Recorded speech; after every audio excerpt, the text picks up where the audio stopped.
আসসালামু আলাইকুম রহমতুল্লাহি ওবরকাতুহ। সম্মানিত দর্শক, আজকের ভিডিওর যে শিরোনাম, এই শিরোনামটি একটু অদ্ভুত প্রকৃতির। চলমান রাজনীতিতে যে একটা মানসিক যে যুদ্ধ চলছে, সেই যুদ্ধ চলছে বিএনপির সঙ্গে জামাতের, জামাতের সঙ্গে অন্যান্য রাজনৈতিক দলের, ডক্টর মোহাম্মদ ইউনূসের সঙ্গে যারা ক্ষমতা হারিয়েছেন, সে আওয়ামী লীগ সহ তাদের যারা দোসর তাদের, তারপর ডক্টর মোহাম্মদ ইউনূসের সঙ্গে সেনাপ্রধান, তারপর রাষ্ট্রপতি, তাদের একটা মানসিক দূরত্ব আছে। এর বাইরে নতুন রাজনৈতিক দল, যেটিকে কিংস পার্টি বলা হচ্ছে, প্রধানত এনসিপি এবং তার সঙ্গে প্রায় আরও 70-80টি ছোট ছোট কিংস পার্টি, যাদেরকে প্রক্সি দেওয়ার জন্য সরকারের পক্ষ থেকে তৈরি করে রাখা হয়েছে। এবং এই সকল কিংস পার্টির সঙ্গে 2-4 জন করে লোকজন রয়েছে, কেউ আওয়ামী লীগের, কেউ বিএনপির, বা কেউ বিভিন্ন ব্যবসায়ী সম্প্রদায়ের যারা লোকজন রয়েছে, এসবই কিংস পার্টি। তো সব মিলিয়ে যে রাজনৈতিক অঙ্গনে দৃশ্যত কোনো হানাহানি নেই, বড় কোনো হানাহানি নেই। এখানে নীরব চাঁদাবাজি, নীরব দখলবাজি, দুর্নীতি, অনিয়ম, এগুলো আওয়ামী জমানার মতো প্রকাশ্য নয়, তবে তলে তলে নীরবে নিভৃতে সব কিছু হচ্ছে অতীতের যে কোনো অপকর্মের চাইতে বেশি মাত্রায়, বেশি গতিতে। আর এই সমস্ত বিষয় নিয়ে তারা যে কাজটা করছে সেটা হলো যার যার অবস্থানে নিজেকে তারা শক্তিশালী মনে করছে এবং প্রতিপক্ষকে হেয় করার জন্য তারা কৌশল অবলম্বন করছে।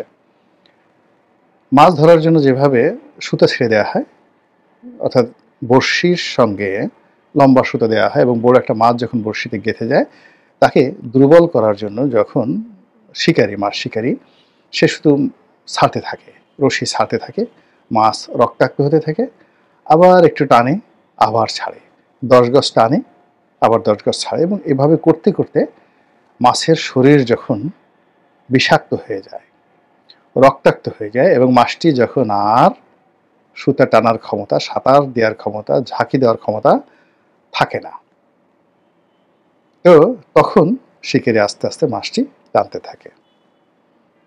আপনারা যারা আর্নেস্ট হেমিংওয়ের the old man and the sea এই গল্পটি পড়েছেন, উপন্যাসটি পড়েছেন, তারা খুব হৃদয় দিয়ে এই জিনিসটি বুঝতে পারবেন যে বর্তমান যে রাজনীতি, সেই রাজনীতিতে এক পক্ষ অপর পক্ষকে রক্তাক্ত করার জন্য তাদের শরীরে বিষ ঢেলে দিয়েছে, তাদের নাকে মুখে বড়শির যে যাকে বলা হয় ফলা, এটি ঢুকে দেওয়া হয়েছে। ঢোকানোর পর এখন তারা লাফাচ্ছে। তো তারা কখনো অনেক দূরে চলে যাচ্ছে, কিন্তু সুতা শেষ হচ্ছে না। তো এইভাবে যে গত 10 মাস ধরে এক পক্ষ অন্য পক্ষকে ঘায়েল করার জন্য যে বড়শি বা যে ফাঁদ পেতেছে, যা বড়শি ছেড়ে দিয়েছে, এবং যারা এই টোপ গিলেছে, তাদের সবারই এখন দম ফুরিয়ে এসেছে, সকল পক্ষের। এখন সেই টোপগুলো কি? সেই টোপগুলো কারণ বাজারের চাঁদাবাজি। সেই টোপগুলো কি? সেই টোপগুলো হলো চোরাকারবারি। সেই টোপগুলো হলো দখলবাজি। সেই টোপগুলো হলো আগামীতে কারা ক্ষমতায় আসবে এই লোভ দেখিয়ে পেটের সমস্ত কথা বের করে নেওয়া।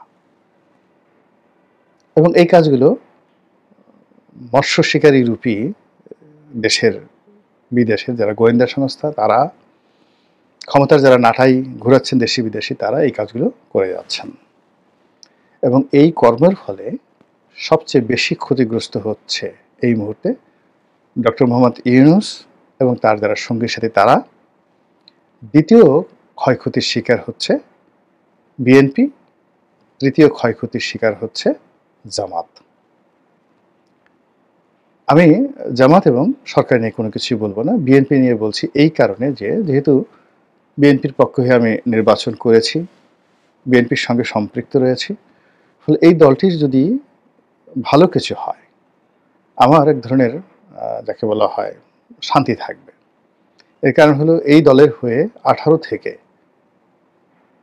একেবারে আজ অবধি যেভাবে রক্তচক্ষু মানে সরকারের রক্তচক্ষু উপেক্ষা করে যেভাবে নিজের জীবন যৌবন সম্পদ বিসর্জন দিয়ে লড়াই এবং সংগ্রাম করে যাচ্ছি বাংলাদেশের মাটিতে বসে, পালানোর অনেক সুযোগ ছিল। আমার যে অর্থবিত্ত ছিল বা এখনো আছে, এটা বিশ্বের যে কোনো দেশে আমি নিয়ে গিয়ে পায়ের উপর পা তুলে ছেলে মেয়ে সহ বাকি জীবন বসে বসে খেতে পারতাম। আমাকে বিদেশে গিয়ে ট্যাক্সি চালাতে হতো না, বিদেশে গিয়ে আমাকে কোনো কোম্পানিতে চাকরি করতে হতো না। এবং আমার বাংলাদেশে যে আয় রোজগার সেটা হলো বৈধ ইনকাম, এবং বৈধ ইনকাম শুধুমাত্র বিদেশে পালানোর সময় অন্য সবাই যে কাজগুলো করে সেই টাকা তারা পাচার করে হুন্ডি করে নিয়ে যায়। আমাকে শুধু অতটুকু ইররেগুলারিটিস করতে হতো, আর কিছু করতে হতো না। কিন্তু আমি যদি চাইতাম যে আমি ইস্তাম্বুলে থাকবো, আমি রিয়াদে থাকবো, নিউ ইয়র্কে থাকবো, প্যারিসে থাকবো, লন্ডনে থাকবো, ছেলে মেয়ে নিয়ে রাজার হাল থাকতে পারতাম। কিন্তু ও চিন্তা আমার মাথায় আসেনি, এখনও আসছে না। আমি বাংলাদেশে থাকতে চাই, বাংলাদেশে মরতে চাই, এবং যা কিছু বীরত্ব কথাবার্তা যা কিছুই বাংলাদেশে বসে বলতে চাই, যা হওয়ার হবে, এইভাবে চলে আসছি। 2 নম্বর হলো যে আমি আমার জীবনে কখনোই ক্ষমতার কাছে মাথা নত করিনি। ক্ষমতার খুব কাছাকাছি ছিলাম, কিন্তু কখনো লালায়িত হইনি। এবং ক্ষমতার স্বাদ আহ্লাদ গ্রহণ করার জন্য ক্ষমতা সংক্রান্ত পদ পদবি কোনো কিছুর পেছনে কখনো আমাকে ছুটতে হয়নি, দরকারও হয়নি, এবং এখনো দরকার হচ্ছে না। আওয়ামী লীগ যখন ছিলাম, আওয়ামী লীগের একেবারে কেন্দ্রে ছিলাম, বিএনপিতে আছি, এখনো বিএনপির ভালো অবস্থানেই আছি। তারপরে যখন যারা ক্ষমতা আছেন তাদের সঙ্গেও আমার আগেও ভালো সম্পর্ক ছিল, এখনো ভালো সম্পর্ক আছে। কিন্তু এর বিনিময়ে একটা কিছু পেতে হবে বা একটা কিছু করতে হবে, চিন্তাই কেন যেন মাথায় আসে না। হয়তো এভাবে আমাকে তৈরি করেছে। ফলে আমার যে ভালো বলেন, আমি বলি, বা মন্দ বলেন, এই কথা বলাটি আমার অপরাধ বা আমার সফলতা। তো সেটা বলে যাচ্ছি, দীর্ঘদিন ধরে বলে যাচ্ছি, এবং সে কারণে আওয়ামী লীগ জমানাতে আওয়ামী লীগের থেকে আওয়ামী লীগের সমালোচনা করেছে। আবার এখন বিএনপির ওইভাবে আওয়ামী লীগের যে সমালোচনা করেছে, আমার কাছে মনে হয়েছে কিছু সমালোচনা আমার ভুল হয়েছে। তো সেই ভুলগুলো আমি বিএনপির সঙ্গে করছি না, কিন্তু যে কথাগুলো একেবারে না বললি না সেই কথাগুলো আমি কিন্তু বলে যাচ্ছি। এখন বিএনপির যারা শীর্ষ নেতৃত্ব তারা গ্রহণ করবেন বা করবেন না, এটা তাদের ব্যক্তিগত বিষয়, কিন্তু আমি আমার দায়িত্বটা পালন করার চেষ্টা করছি। তো সেই দিক থেকে আমি যেটা দেখলাম যে বিএনপি যখন সেই 2024 সালের আগস্ট বিপ্লবের পরে বিএনপি প্রথমে কিং কর্তব্য বিমূঢ় হয়ে গেল, যে একই হলো। এর কারণ হলো যে তারা তো শেখ হাসিনার বিরুদ্ধে এই 15-16 বছর ধরে লড়াই করেছে, সংগ্রাম করেছে, এবং তারা সর্বস্ব তাদের যাকে বলা হয় রাজপথে বিসর্জন করেছে, কারাগারে বিসর্জন করেছে, তাদের সহায় সম্পত্তি, জীবনের স্বর্ণালী সময় সব কিছু তারা বিসর্জন দিয়েছে এই শেখ হাসিনাকে ক্ষমতাচ্যুত করার জন্য। কিন্তু বাস্তবতা হলো তারা ব্যর্থ হয়েছে। 2 নম্বর হলো যে তারা এই যে জুলাই আগস্ট যে বিপ্লব হলো সেই বিপ্লবকে তারা প্রথমে সমর্থন দিতে চায়নি, কিন্তু পরবর্তীতে তারা নৈতিকভাবে সমর্থন দিয়েছে। এবং শেষের সপ্তাহে অর্থাৎ আগস্ট মাসের 5 তারিখে পতন হলো, তার আগের 7 দিনে তারা সর্বশক্তি নিয়ে রাজপথে থাকার চেষ্টা করেছে, অর্থাৎ ছাত্র জনতার সঙ্গে মিশে গেছে। এটা হলো একেবারে রিয়ালিটি। তো ফলে যখন বিজয়টা আসলো, তারা বুঝতে পারলো না যে এই বিজয়টা কি তাদের, নাকি ছাত্র জনতার, নাকি ফেরেশতার, নাকি জিনের, তারা বুঝতে পারলো না। এর মধ্যেই অনেকগুলো ঘটনা ঘটে গেল। সরকার গঠন হয়ে গেল, তারপর শেষে সেই সমন্বয়কদের আবির্ভাব হলো, তরুণদের আবির্ভাব হলো, তারা খুব চুপচাপ রইল। পুরো আগস্ট মাসটা তারা চুপচাপ রইল। সেপ্টেম্বর মাস থেকে তারা দেখলো যে তাদের জায়গা জামাত দখল করে ফেলেছে, এবং জামাত সব জায়গাতে প্রাধান্য করছে, এবং বিএনপিকে সবাই মাইনাস করার জন্য, ছোট করার জন্য, হেয় করার জন্য তারা চেষ্টা করছে। তখন তারা ঘুরে দাঁড়ালো। ঘুরে দাঁড়িয়ে তারা বলা শুরু করলো যে আমরা এই আন্দোলন আমরা করেছি, আমরা টাকা দিয়েছি, আমরা সুসংগঠিত করেছি, আমরা পিছন থেকে এই লজিস্টিক সাপোর্ট দিয়েছি, এবং তাদের এই কথা বলার জন্য তারা বিভিন্ন মাধ্যমে নিজেরা বললো এবং তাদের ভাড়া করা বিভিন্ন লোকের মাধ্যমে এই কথাগুলো বলানোর চেষ্টা করলো, এবং যারা রাষ্ট্র পরিচালনা করলো তারা সঙ্গত কারণে বিএনপির মতো একটা বড় দল তাদের সঙ্গে ঝামেলায় জড়াতে চাইল না, এবং ঝামেলা জড়াতে না চেয়ে তারা যে কাজটা করলো, বড়শি ফেলে দিল। সেই বড়শি ফেলে দিল, ডিসিগিরি লাগবে নাও, আর মাস হেরা ডিসি হওয়ার জন্য দৌড় শুরু করলো। এসপিগিরি করতে চাও যাও, ওসি হতে চাও যাও, সচিবালয়ের বড় পদ চাও যাও, টেন্ডার করতে চাও যাও, তারপরে টেম্পো স্ট্যান্ড, বাস স্ট্যান্ড, গরুর হাট ইজারা নিতে চাও যাও, করো। ফলে সারা বাংলাদেশের যে বিভিন্ন পয়েন্টে এই খাদ্য দিয়ে অসংখ্য বড়শি তারা ফেলে দিলে, এবং সেই বড়শিতে সবচেয়ে বেশি মাছ ধরা পড়েছে বিএনপি নামধারী মৎস্য এই বড়শিতে ধরা পড়েছে। ধরা পড়ার পরে এখন তারা টান দেয়নি, এখন পর্যন্ত তারা টান দেয়নি। এখন এই বড়শিতে যারা ধরা পড়ে গেছে, সুতা কাদের হাতে? সুতা তো ডক্টর মোহাম্মদ ইউনূসের হাতে, সুতা সেনাবাহিনীর হাতে, সুতা মিডিয়ার হাতে, সুতা দেশি বিদেশি গোয়েন্দাদের হাতে। এইভাবে চলে গেল 2025 সনের মার্চ মাস পর্যন্ত। তখন বিএনপির যারা শীর্ষ নেতৃত্ব তারা তো বুঝে গেল যে বড়শিতে তো তাদের লোকজন আটকে গেছে। এখন এই বড়শি থেকে এত মাছ এদের বাঁচানো সম্ভব নয়, আর এদের গলা থেকে, কানসা থেকে এই বড়শি খোলাও সম্ভব নয়। আর বড়শি যারা ফেলেছে এবং যারা ধরেছে তারা এত রুই কাতলাকে ধরে ফেলেছে জালের মধ্যে, তারাও এটা ছাড়তে নারাজ। বুঝেন ব্যাপারটা, মনস্তাত্ত্বিক যুদ্ধটা কোথায় চলে গেছে। এরপর 2025 সনের মার্চ থেকে শুরু হলো টানাটানি, বড়শি টানাটানি, সুতা টানাটানি, এবং সেই সুতো টানাটানিতে একটি মৎস্য বড়শি থেকে বেরোতে পারেনি, বরং এটা আরো বেশি করে গিলেছে। এবং সেখানে দেখা গেল যে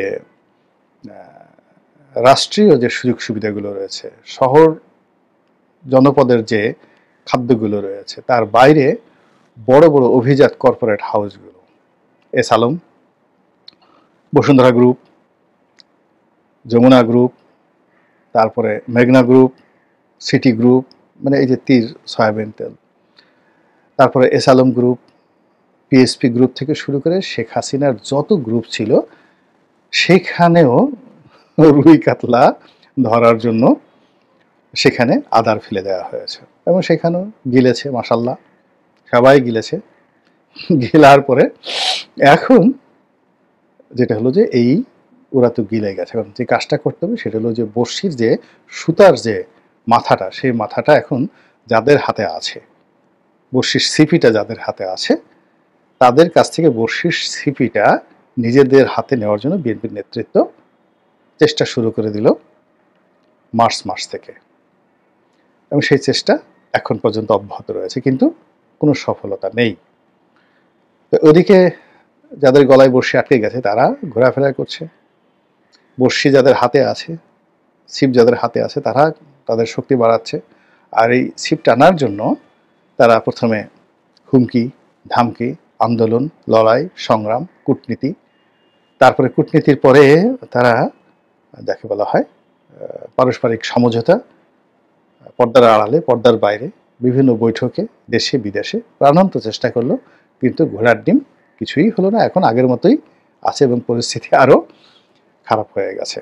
ফলে এই যে সারা বাংলাদেশে যে সকল রুই কাতলার মুখে আদার যুক্ত, মানে খাদ্যযুক্ত বড়শির ফলা ঢুকে গেছে, এইগুলো বের না করা পর্যন্ত তো এই মাছ বাঁচানো যাবে না। আবার বের করলে যে অনেক মাছ বাঁচবে তার কোনো নিশ্চয়তা নেই। ফলে এখন কি হচ্ছে, ঘোরাফেরা হচ্ছে বিভিন্ন জায়গাতে, যে আশ্বাস দিচ্ছে, যে যে কথা বলছে তার পিছনেই ছুটছে। দেশে এত কাজ বাদ দিয়ে এখন বিএনপির নেতারা, আমি দেখলাম যে গত 10 মাসে কতবার কত গ্রুপ যে চীন দেশে গেছে, এরা যে কেন গেছে, কি জন্য গেছে, এটা আমি বুঝি না। I cannot understand.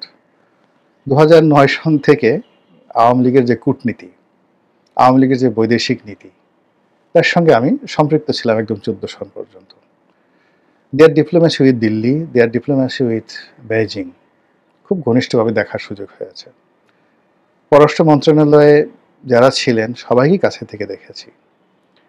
তো সেখানে আসলে এই যে সিআইএর সাথে সম্পর্ক, রয়ের সাথে সম্পর্ক, এইগুলো রেখে আওয়ামী লীগের কোনো লোকের 2 পয়সার উপকার হয়েছে আমি এটা দেখিনি। আবার এই যে বিএনপির যারা লোকজন মূলত চীনের সাথে যে সম্পর্ক, দুটো ধারায়, চীনা কমিউনিস্ট পার্টির সাথে একটা সম্পর্ক, এটা সরাসরি বিএনপির সাথে একটা রিলেশন আছে, বা অন্যান্য দল জামাতের সাথেও আছে, আওয়ামী লীগের সাথেও আছে। আমি যে বিখ্যাত সৈয়দ আবুল হোসেনের যে একটা দৌড়ের গল্প বলেছিলাম, ওটা চীন দেশে হয়েছিল, এবং তখনও যখন বিএনপি ক্ষমতায়, তখন শেখ হাসিনাকে বেশ কয়েকবার কিন্তু চীনের কমিউনিস্ট পার্টি দাওয়াত করে নিয়েছে, এবং সেখানে সাবির হোসেন চৌধুরী, ওবায়দুল কাদের থেকে শুরু করে এরকম পর্যায়ের লোকজন বারে বারে ঘন ঘন চীন দেশে গিয়েছে। আওয়ামী লীগের 2 পয়সার উপকার হয়নি, বরং এই চীন গিয়ে এবং চীনের শির সাথে বৈঠক করতে গিয়ে কিন্তু শেখ হাসিনার পতনটা হয়ে গেল।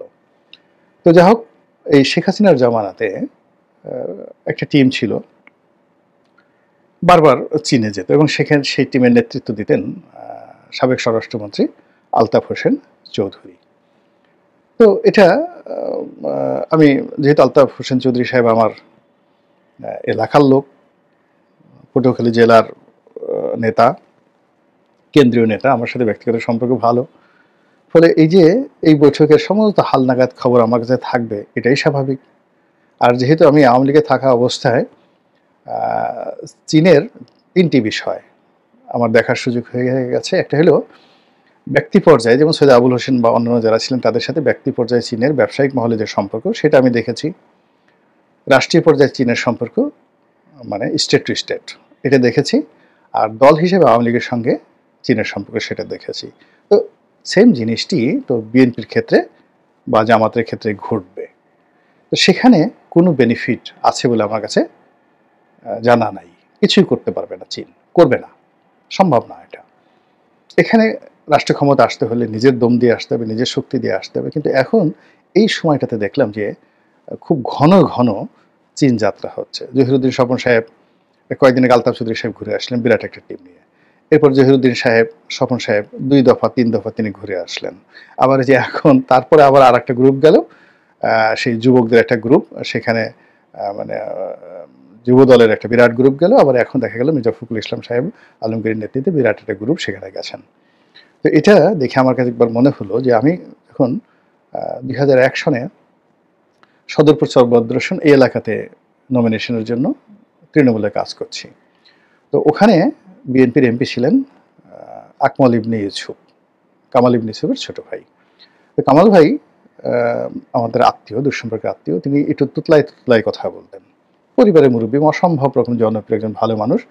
আর আকমল ভাই, মানে যিনি আকমল ইবনে ইউসুফ, তিনিও ভালো মানুষ, তবে এতটা হিসেবই না। মানে তাদের যত রাজনৈতিক যা কিছু আছে মূলত কামাল ভাইয়ের কারণেই। আবার পুরো পরিবারটাকে একত্রে রেখেছিলেন সাব্বির ভাই, সাব্বির ইবনে ইউসুফ, যিনি হকি খেলতেন। তো যাই হোক, এখন আমরা ওখানে মানে এমনভাবে কাজ করছি, তৃণমূলে কাজ করছি, আওয়ামী লীগের যারা লোকজন, সেখানে আসলে বিএনপির কোনো নামগন্ধ নেই। তো একবার আমি সার্কিট হাউসে, মানে সদরপুর যেটা গেছি, তারপরে সার্কিট হাউসে ছিলাম। তো কামাল ভাই সব খোঁজ খবর রাখে যে রনি এখানে খুব কাজকর্ম করতেছে। তো একবার দিনই একবার একটা খুব বড় ওখানে সমাবেশ করলাম সদরপুরে চরভদ্রসনে, এটা ওনার কানে গেল। তো ওনার কাছে মনে হলো যে বিএনপি তো এরকমভাবে কাউন্টার প্রোগ্রাম করা উচিত, আদারওয়াইজ তো আগামীতে আকমল ইলেকশনই করতে পারবে না। তো তিনি খোঁজ নিলেন যে আকমল কোথায়। তো লোকজন বলল যে সে তো যাকে বলে ওমরা করতে গেছে। তখন তিনি রাগ হয়ে গেলেন, রাগ হয়ে তিনি বললেন, ও ও কি মক্কাতে ইলেকশন করবে নাকি, মক্কাতে ইলেকশন করবে নাকি, ও মক্কা গেছে কেন? এখন আমাদের যে বাংলাদেশ, সে কামাল ভাইয়ের কথার মতো এখানে বিএনপির লোকদেরকে টেকনাফে যেতে হবে, উখিয়া যেতে হবে, কক্সবাজারে যেতে হবে, চট্টগ্রামে যেতে হবে, সিলেটে যেতে হবে, ঢাকা শহরের কারণ বাজারে গাবতলীর হাটে যা কিছু আছে এগুলো বন্ধ করতে হবে। সন্ধ্যার পরে গুলশানের কোন কোন অফিসের সামনে হাজার হাজার গাড়ি শত শত গাড়ি থামে এবং হাজার হাজার কোটি টাকার লেনাদেনা হয়, এগুলো বন্ধ করতে হবে। আদারওয়াইজ তাদেরকে সেই কামাল ভাইয়ের মতো গিয়া চীনের সাংহাইতে ইলেকশন করতে হবে, গুয়াংজোতে ইলেকশন করতে হবে, হ্যাংজোতে ইলেকশন করতে হবে, বেইজিং ইলেকশন করতে হবে, ঢাকাতে ইলেকশন করা লাগবে না। এবং এই যে তারা যাচ্ছে, ঘন ঘন সেখানে যাচ্ছে, এতে করে স্পষ্টতই তাদের যে রাজনৈতিক যে দম, সেই দমটা যে কমে যাচ্ছে এটা স্পষ্ট বোঝা যাচ্ছে। আল্লাহ আমাদের সবাইকে হেদায়েত দান করুন এবং হেফাজত করুন। আসসালামু আলাইকুম ওয়া রাহমাতুল্লাহি ওয়া বারাকাতুহু।